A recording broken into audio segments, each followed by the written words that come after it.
எப்போ முட்டை வாங்கினாலுமே இதை நல்லா வந்து இது போல் கழுவிடுவேன் நான். கழுவிட்டு நல்லா காஞ்ச பிறகு அதுக்கப்புறம் அந்த பாக்ஸில் வந்து எடுத்து ஸ்டோர் பண்ணி வைப்பேன். சப்போஸ் நீங்கள் இந்த மாதிரி பிளேட்டில் வைக்கும்போது காயலைன்னா நல்லா ஒரு கிளாத் வச்சு துடைச்சிட்டு அதுக்கப்புறமா பாக்ஸில் வச்சு ஸ்டோர் பண்ணி வைக்கலாம்.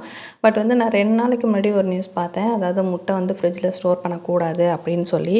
பட் வந்து ஃப்ரிட்ஜில் வந்து முட்டை வைக்கக்கூடாது, தக்காளி வைக்கக்கூடாது, மாவுமே ஒரு 2 நாளைக்கு மேலே ஸ்டோர் பண்ணக்கூடாது, எல்லாமே வந்து கெடுதல் தான் சொல்கிறாங்க. ஆமாங்க, கெடுதல் தான். ஆனால் இப்போ உள்ள காலகட்டத்துக்கு ஃப்ரிட்ஜ் இல்லாமல் நம்மளால் இருக்க முடியுமானா கண்டிப்பாக கேள்விக்குறி தான். ஏதோ ஒரு நாள் ஓட்டலாம், 2 நாள் ஓட்டலாம்.